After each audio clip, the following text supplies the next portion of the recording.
What is going on, guys? Welcome to your second HTML5 tutorial, and in this tutorial I'm going to be teaching you guys how to set up a very simple HTML5 website. Now, what we set up in this tutorial you can basically use as a template for all your HTML5 websites from here on out. So let's go ahead and get started. The very first thing we need to do is we need to open a blank file. Now you can either click this button right here, or you can go to File New. Either way, we need a new file. Now from then, we need to save this as an HTML document. It's very important.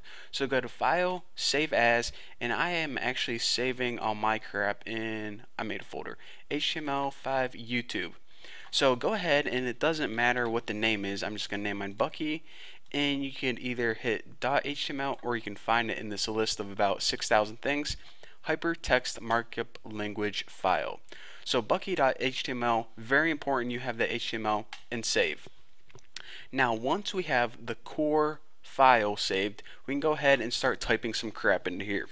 Now the very first thing we need is a doc type, and before I even get started I want to mention this. I'm going to be telling you guys all the tags that we need, and if you don't even know what tags are, again I want to stress this one more time. Make sure you watch my XHTML tutorials, and once you do, you're going to understand what the heck I'm talking about. But let me go ahead and show you guys who already know a little bit about XHTML what we need in an HTML5 website. So again, like I said, we need the doc type.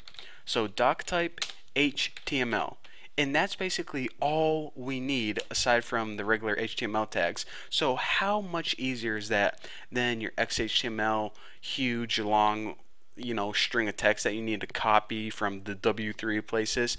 It's nice, clean, and simple. And don't forget your exclamation point or whatever it's called. That wasn't a typo, you actually do need that.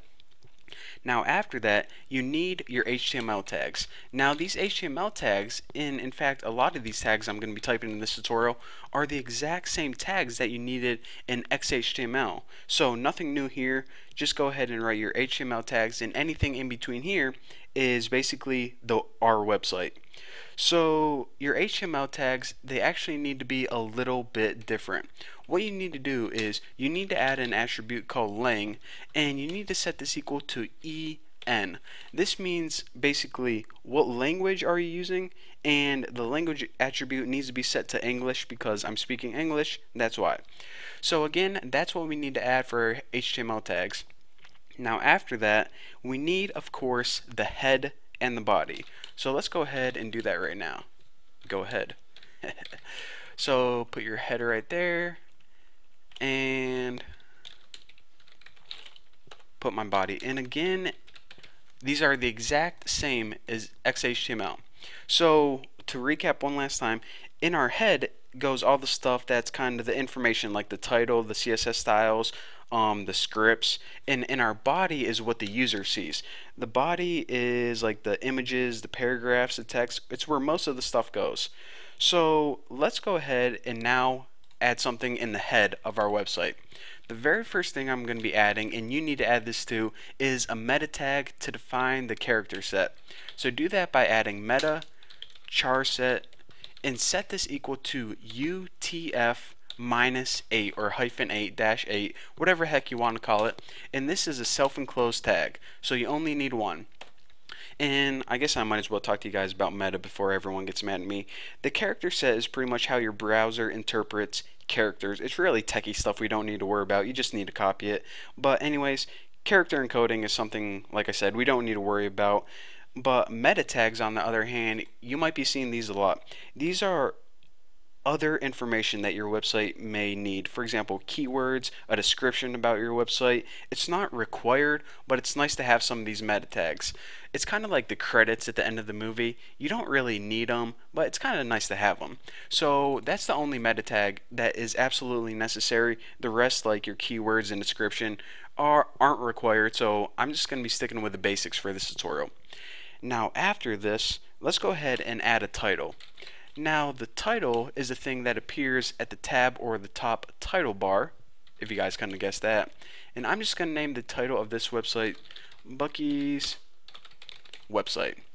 And again, whenever we view this in a web browser, this is what's going to appear on the tab on Google Chrome. So now I think Okay, we actually have one more thing that we need to add, I forgot. And that is a link to our style sheet. And then we're just going to be adding this, previewing it, and that's the end of this tutorial. So a link is basically a reference to an outside file. So if you're saying, okay, first of all, I might as well talk you guys through these attributes. Rel stands for relative, and it pretty much means how is this link related to the website. So this is a style sheet.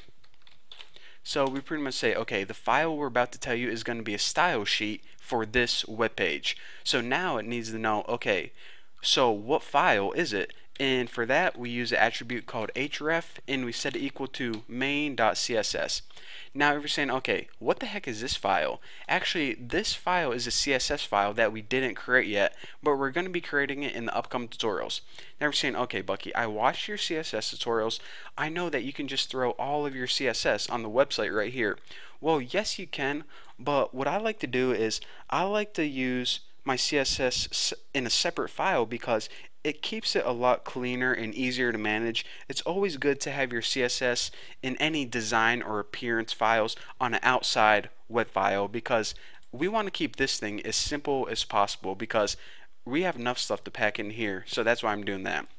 So anyways, in order to preview your website, go ahead and save it and hit run and launch it in Google Chrome, and whoa, this thing pops up. Let me go ahead and minimize that beast. And as you can see, it says Bucky's website on our title, and we didn't add anything to the body. If you guys didn't know what the body is, it's this crap right here. And since our body is empty, we have nothing in between those tags. That's why we don't see anything yet. So again, that is your basic HTML5 website. Again, you probably want to copy this and use this template for the rest of your HTML5 websites. Again, a couple things you want to take note of.